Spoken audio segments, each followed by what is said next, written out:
뉴스의 동정민입니다. 내일과 모레 오전 6시부터 오후 6시까지 4.7 재보궐선거 사전투표가 진행됩니다.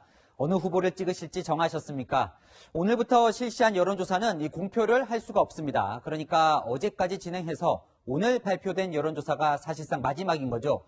서울시장 판세를 보면 오세훈 국민의힘 후보가 박영선 민주당 후보를 상당히 앞서고 있는데요.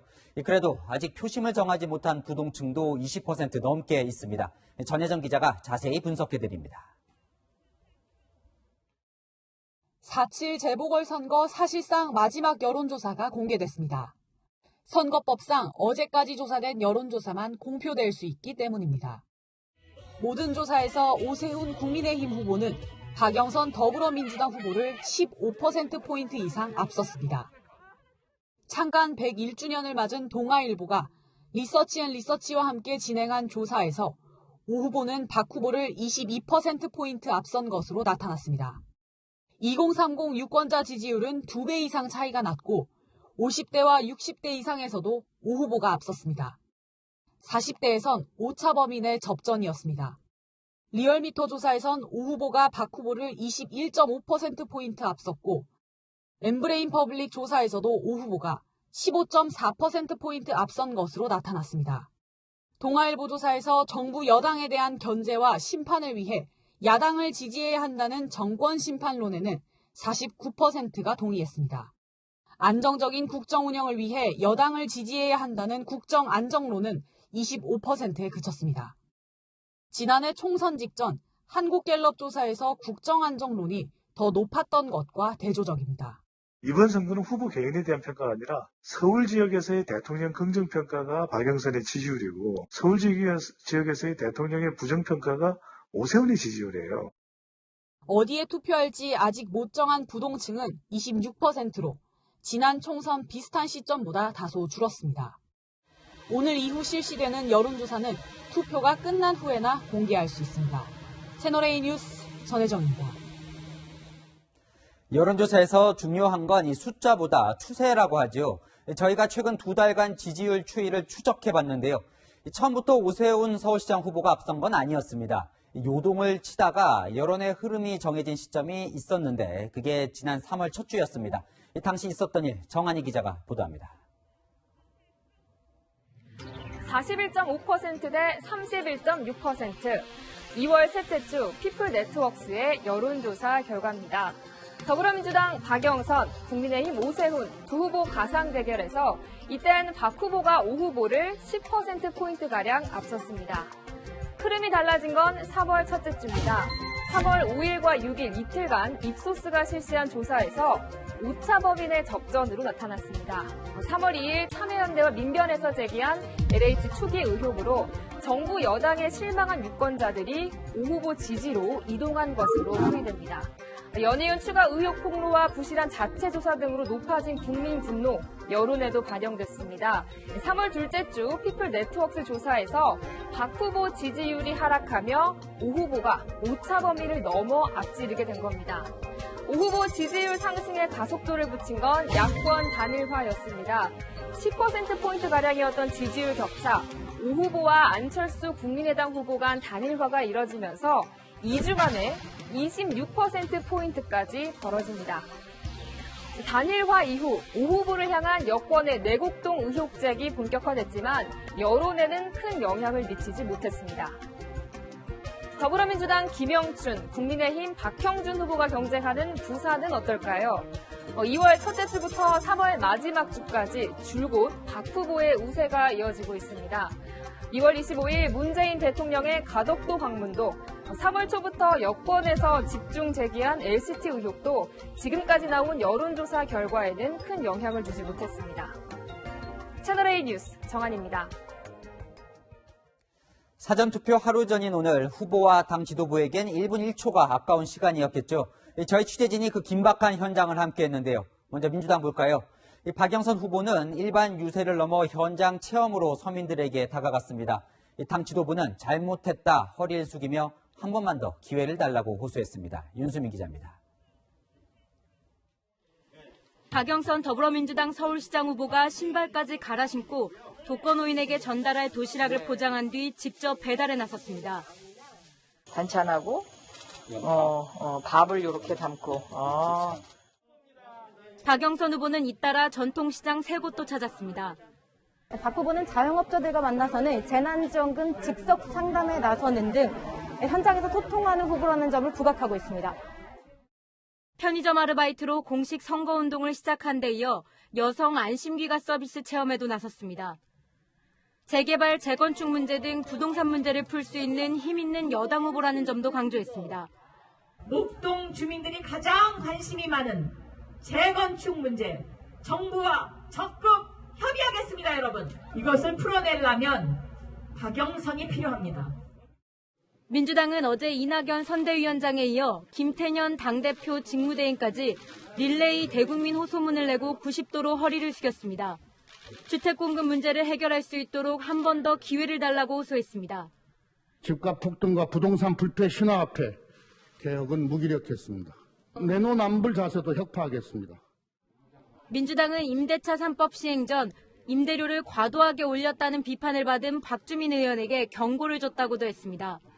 박주민 의원도 국민께 다시 사과한다며 캠프 홍보 디지털 본부장직을 사임했습니다.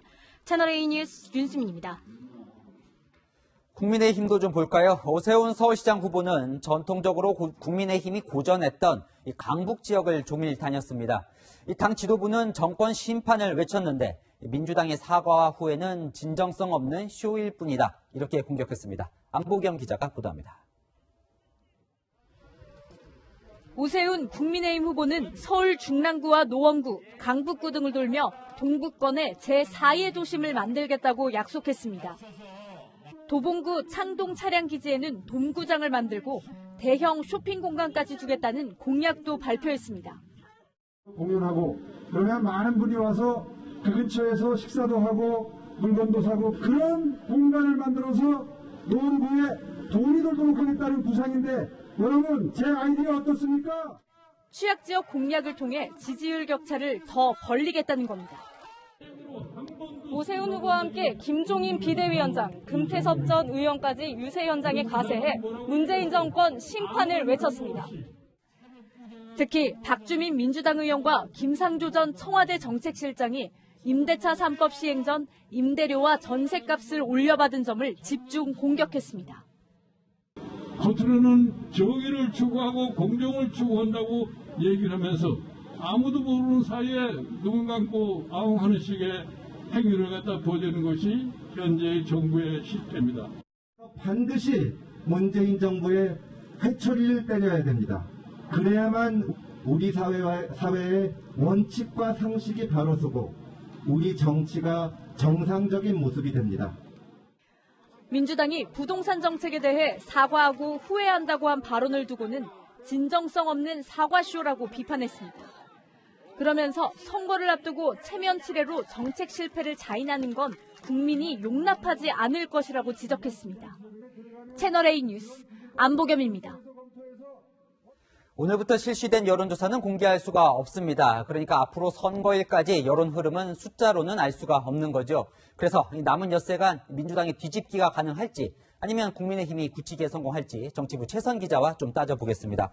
이채 기자, 민주당은 이 여론조사상으로는 뒤지는데도 할만하다 이런 분위기라면서요. 네, 박영선 후보는 여론조사 방식인 ARS 전화응답으로는 그 샤이 진보, 즉 숨은 지지자들을 찾아낼 수 없다 이렇게 말하고 있습니다. 제가 선거를 여러 번 치러봤기 때문에 명함을 드릴 때의 그 느낌이라는 게 있거든요. 여론조사하고는 확실히 좀 달라요.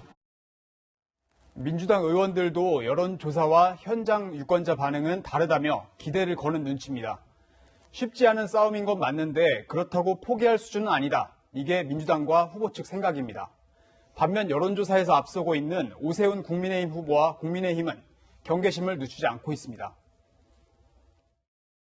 사실 발표되고 있는 약간 우세한 여론조사 결과는 저는 별 의미가 없다고 생각합니다. 실제로 그게 투표 현장에서 지지로 이어져야 되는데 사실 저희가 조직이 많이 열세입니다. 투표율이 높지 않은 재보궐선거 특성상 실제 투표로 이어지는 조직표 영향이 클 수밖에 없거든요. 구청장과 시의회, 구의회를 모두 장악하고 있는 민주당의 조직력을 우려하는 것으로 보입니다. 지난 총선 때 이 시점, 이때와 비교하면 여야 상황이 완전히 뒤바뀐 것 같아요. 네, 우선 지난 총선 일주일 전 여야 대표의 말부터 들어보시죠. 저희가 선거를 치러보면은 일주일 남겨놓고 변하는 것은 많지 않습니다. 변하면 그 전에 변했지. 시중의 여론조사기관에서 하는 것과는 다른 결과가 나오고 있습니다. 숨겨져 있는 표들이 많이 있습니다. 하지만 이번 재보궐선거를 앞두고서는 180도 바뀌었습니다. 저희들이 현장을 다녀보면 여론조사와는 조금은 다르다라고 체감을 하고 있습니다. 열심히 노력을 하겠습니다. 의도적으로 자꾸 그런 식으로 얘기할 수밖에 없는 거지 뭐. 공표도 못하는 여론조사를 누가 믿겠어요. 자, 그래서 이제 엿새 뒤에 최종 결과가 어떨지가 이제 지금 궁금한 건데요. 이 마지막 공표된 여론조사와 실제 결과가 비슷했는지 좀 예전 선거를 좀 봤죠. 네, 지난 2018년과 2014년 서울시장 선거에서는 마지막 여론조사에서 우위를 보였던 후보들이 실제로 당선됐습니다. 다만 격차가 줄기는 했습니다. 지난 지방선거에서 김문수 후보의 경우 여론조사보다 실제 10%포인트 정도 넘게 득표했습니다. 그런데 민주당은 이제 여론조사와 실제 결과가 달랐다 이렇게 주장하는 선거도 있잖아요. 네, 대표적인 게 2010년 서울시장 선거입니다. 오세훈 후보가 한명숙 후보를 마지막 여론조사에서 크게 따돌렸지만 실제 결과는 소수점 차에 불과했습니다. 20대 총선 때 종로에서 맞붙은 오세훈, 정세균 후보는 마지막 여론조사에서 초박빙이었는데요. 결과는 정세균 후보의 압승이었습니다. 여론조사 전문가들은 선거가 가까워질수록 말실수 하나로도 흐름이 바뀔 수 있고 지지층을 얼마나 결집시키느냐에 따라 결과는 달라질 수 있다. 이렇게 분석하고 있습니다. 자, 그래서 이 여야 모두 내일부터 실시되는 이 사전투표 동료의 총력을 다하고 있는 거죠? 네, 약 2주 전까지만 해도 거의 이겼다고 했었던 이해찬 전 대표는 오늘은 역전을 확신할 수 없다고 했는데요. 지금부터 지지층이 얼마나 결집하느냐가 중요하다며 지지층을 향한 메시지를 던지기도 했습니다. 오세훈 국민의힘 후보는 광진구에 출마했던 지난 총선 때만 해도 사전투표를 손봐야 한다고 주장했었는데요. 이번에는 2030 유권자에게 호응을 받고 있는 만큼 사전투표장에 나와달라고 호소하고 있습니다. 네, 더 치열해질 것 같군요. 지금까지 최선 기자와 살펴봤습니다.